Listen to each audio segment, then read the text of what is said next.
प्रिय विद्यार्थियों, आज हम बीए पार्ट 3 के लिए अंतर्राष्ट्रीय संबंध में प्रथम यूनिट में निषेधाधिकार के बारे में आपको जानकारी प्रदान करेंगे। संयुक्त राष्ट्र संघ में सुरक्षा परिषद की एक विशेष शक्ति, जिसको हम वीटो या निषेधाधिकार कहते हैं। तो निषेधाधिकार क्या है, वीटो क्या है और उसके पक्ष और विपक्ष में तर्क।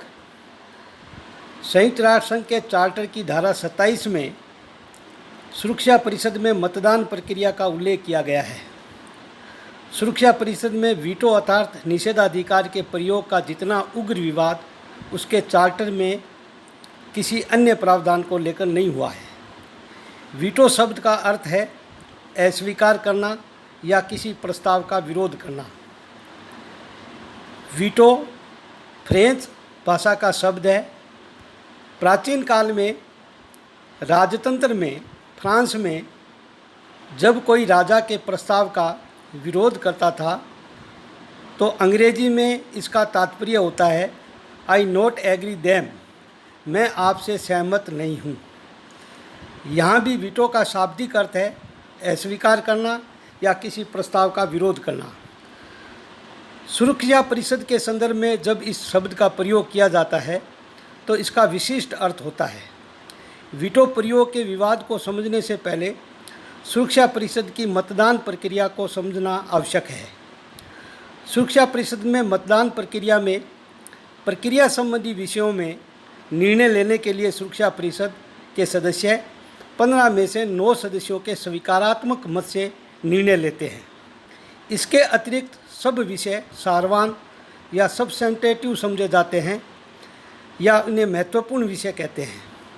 महत्वपूर्ण विषयों में सुरक्षा परिषद निर्णय लेने के लिए 15 में से 9 के स्वीकारात्मक मत के साथ 5 स्थायी सदस्यों का स्वीकारात्मक मत होना चाहिए। इस व्यवस्था के अनुसार यदि 5 स्थायी देशों में से कोई एक भी सदस्य विपक्ष में वोट देता है तो वह विषय अस्वीकृत समझा जाएगा। इस प्रकार प्रत्येक स्थायी सदस्य को निषेधाधिकार वीटो की शक्ति प्राप्त है। सुरक्षा परिषद के स्थायी सदस्यों की इस शक्ति को ही निषेधाधिकार या वीटो कहा जाता है। निषेधाधिकार की पृष्ठभूमि। द्वितीय विश्व युद्ध के समय याल्टा सम्मेलन में यूएसए के राष्ट्रपति रूजवेल्ट ने वीटो का प्रस्ताव रखा था। स्टालिन व चर्चिल ने भी इसका समर्थन किया था। वीटो का आधार यह था कि उत्तरदायित्व तथा अधिकार परस्पर संबंधित होने चाहिए। जब महाशक्तियों को आप विश्व शांति और सुरक्षा का उत्तरदायित्व सौंप रहे हैं तो उन्हें विशेष शक्ति से विभूषित करना आवश्यक समझा जाता है।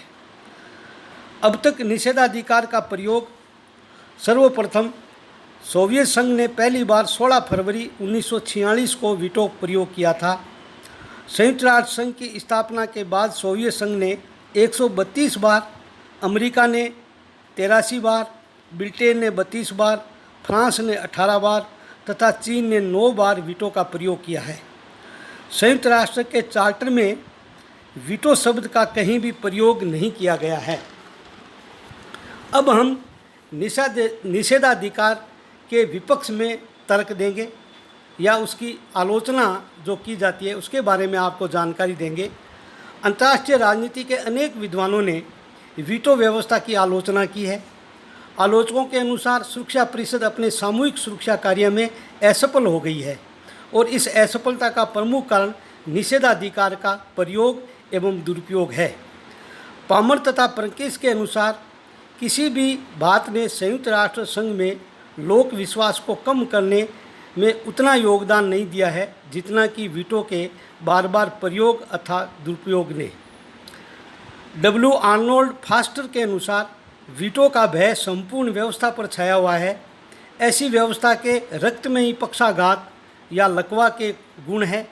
यह उस कार के समान है जिसका स्टार्टर किसी भी समय उसकी यंत्र व्यवस्था में गड़बड़ पैदा करके उसके इंजन को ही रोक सकता है। वीटो की निम्नलिखित तर्कों के आधार पर आलोचना की जा सकती है।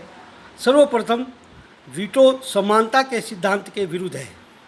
वीटो की व्यवस्था के कारण सुरक्षा परिषद में बड़े राष्ट्रों का आधिपत्य स्थापित हो गया है। चार्टर में सभी सदस्यों को समान समझा गया है। फिर भी वीटो की व्यवस्था से इस सिद्धांत का उल्लंघन होता है, क्योंकि सभी राष्ट्र यदि समान है और 5 राष्ट्रों को आप विशेष शक्ति दे रहे हैं तो ये समानता के सिद्धांतों के विरुद्ध माना जाएगा।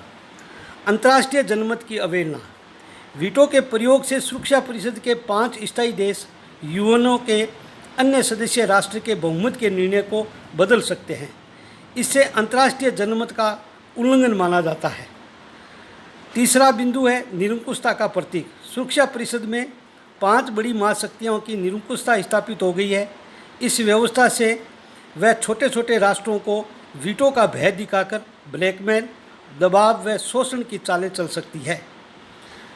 अंत में विश्व शांति एवं सुरक्षा के कार्य को ठप करना।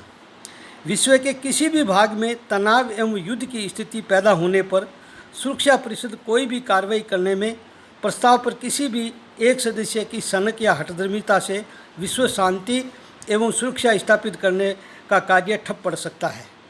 त्रिगवेली के शब्दों में वीटो के कारण संयुक्त राष्ट्र संघ नपुंसक है। यह महाशक्तियों के संघर्ष द्वारा पक्षाघात कर दिया गया है।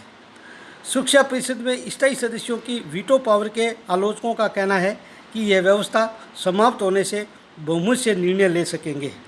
इस प्रकार वीटो के विपक्ष में विभिन्न विद्वानों ने निम्नलिखित तर्क दिए हैं, जिसकी जानकारी आपको दी जा रही है। अब हम निषेधाधिकार के पक्ष में तर्क। एक तरफ जहां सुरक्षा परिषद में वीटो के अधिकार की आलोचना कर इस व्यवस्था को समाप्त करने की वकालत की गई है, वहीं दूसरी तरफ अनेक विद्वानों ने इसका औचित्य सिद्ध किया है। स्लाइसर का मानना है कि निषेधाधिकार असहमति का सूचक है, न कि उसका कारण। अतः वीटो व्यवस्था समाप्त कर देने से न तो महाशक्तियों में मतभेद दूर होंगे और न ही इस दिशा में कोई प्रगति होगी। अतः वीटो व्यवस्था बनी रहनी चाहिए। अब हम वीटो के पक्ष में बिंदुवार विवेचना इस प्रकार कर सकते हैं। सर्वप्रथम, विश्व शांति एवं सुरक्षा बड़ी महाशक्तियों के सहयोग पर ही निर्भर। संयुक्त राष्ट्र संघ की सफलता के लिए आवश्यक है कि शांति एवं सुरक्षा की स्थापना के लिए महाशक्तियों के बीच पारस्परिक सहयोग होना चाहिए। महाशक्तियों के सहयोग के बिना सामूहिक व्यवस्था संभव नहीं है। स्टीवेंसन के शब्दों में, यदि 5 बड़े राष्ट्र अपने महत्वपूर्ण हितों से संबंधित किसी मामले में राजी नहीं होते हैं तो उनमें से किसी के विरुद्ध शक्ति का प्रयोग एक बड़े युद्ध को जन्म देगा। गलत कार्रवाइयों को रोकने में सफल। यह कहना गलत है कि हर समय वीटो का दुरुपयोग किया जाता है। अंतर्राष्ट्रीय विदेश नीति में अनेकों ऐसे उदाहरण हैं जहां सुरक्षा परिषद के 4 स्थायी सदस्य गलत कार्रवाई करना चाहते थे, जिन्होंने सोवियत संघ ने वीटो का प्रयोग करके रोक दिया। सुरक्षा परिषद में कश्मीर के प्रश्न पर जब पश्चिमी गुट ने पाकिस्तान का समर्थन किया तो सोवियत संघ ने 1958 में 2 बार वीटो का प्रयोग करके इस शक्ति के दुरुपयोग होने से संयुक्त राष्ट्र संघ को बचाया। संतुलन बनाए रखने में सहायक। वीटो का प्रयोग बड़ी शक्तियां एक दूसरे पर नियंत्रण बनाए रखने के लिए भी करती है। यदि कभी वीटो को समाप्त कर दिया गया तो रूस सुरक्षा परिषद की सदस्यता त्याग देगा। रूस के अभाव में संयुक्त राष्ट्र संघ का अस्तित्व नगण्य हो जाएगा। वीटो से शक्ति संतुलन बना रहता है।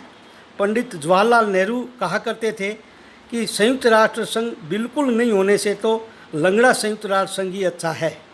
इसके अतिरिक्त शांति के लिए एकता प्रस्ताव स्वीकृत होने से वीटो का महत्व आज गौण हो गया है। विश्व शांति के संबंध में अब महासभा को भी व्यापक अधिकार मिल गए हैं। इस प्रकार हम वीटो के पक्ष में निम्न तर्क दे सकते हैं। इसके बाद वीटो को समाप्त करना संभव नहीं है, इसलिए वीटो में हम क्या सुधार कर सकते हैं ताकि संयुक्त राष्ट्र संघ एक शक्तिशाली संगठन बना रहे, तो यहाँ हम कुछ सुझाव प्रेषित कर रहे हैं। वीटो की बुराइयों को दूर करने के लिए समय समय पर अनेक सुझाव दिए गए हैं। कुछ विद्वानों का मत है कि सुरक्षा परिषद में सभी मामलों में 15 सदस्यों में से 9 के बहुमत निर्णय को स्वीकार कर लेना चाहिए। यह भी सुझाव दिया जाता है कि वीटो का प्रयोग तभी रखा जाए जब यूएनओ किसी देश के विरुद्ध सैनिक कार्रवाई करता है। यह भी सुझाव दिया जा सकता है कि नए राष्ट्रों के प्रवेश, महासचिव का चुनाव इत्यादि महत्वपूर्ण मामलों में वीटो नहीं होना चाहिए और महासभा 15 में से सुरक्षा परिषद सिर्फ 15 में से 9 के मतों से ही बहुमत से निर्णय ले। जब कोई सदस्य देश वीटो का प्रयोग करे तो उसका लिखित कारण प्रस्तुत करना चाहिए। मतदान में भाग न लेने एवं बैठक में अनुपस्थित रहने को निषेधाधिकार नहीं मानना चाहिए। ये हम वीटो में सुधार हेतु सुझाव दे सकते हैं। धन्यवाद। जय हिंद।